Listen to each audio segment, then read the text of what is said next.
Alfred Wegener by Frederique. Alfred Lothar Wegener was born on November 1st in 1880 in Berlin, Germany.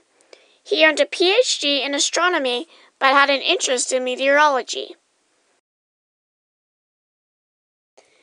Alfred Wegener's father, Richard Wegener, ran an orphanage. Alfred was the youngest of 5 children. Alfred got married to a woman named Elsa Koppen, who was the daughter of another meteorologist. They had a daughter named Hild.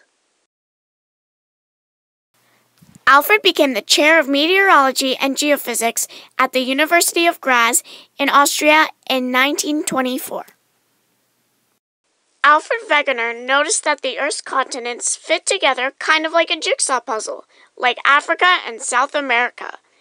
He also noticed that there were matching mountain ranges, fossils, and coal beds on different continents. This was the start of his hypothesis. He also noticed that there are matching mountain ranges, fossils, and coal beds on the different continents.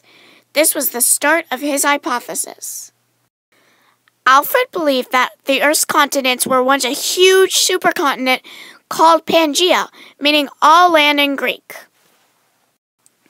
Scientists now think that there might have been other supercontinents before Pangaea, like Rodinia and Pannonia.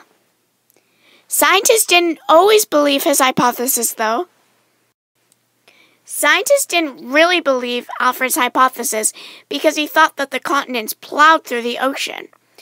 A lot of people didn't support him because he was a meteorologist and he wasn't supposed to be studying the continents. But scientists didn't believe his hypothesis because they couldn't find a force strong enough to move the continents into new positions. Alfred Wegener went to Greenland 4 times in his life. His first expedition was in 1906. He was always very interested in going there for his job to study the climate. Alfred Wegener died on November 2nd, 1930, a day after his 50th birthday. He died in Clariantania, Greenland. He died from heart failure due to overexertion. He was buried by a man named Wilhelmsen with great care and respect, and he was marked by skis. Later, people found his body and marked it with a huge iron cross that, sadly, got buried by the snow over time. After Wegener's death, about 30 years later, something amazing happened. Harry Hess, a naval officer, found proof for Wegener's theory.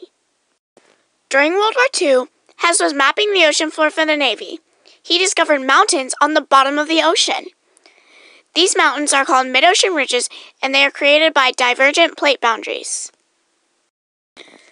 This is the Mid-Atlantic Ridge, which is probably the biggest ridge in the ocean. It is located in the Atlantic Ocean, obviously, and separates the Eurasian plate and the North American plate. Harry Hess came up with a theory about how magnetic patterns cause the younger rock to be at the center of the ridge. As it gets older, the rock shifts farther away from the center. Harry Hess came up with the plate tectonics theory and taught us a lot about what we know about the Earth today. But Alfred Wegener sparked that idea with his continental drift theory.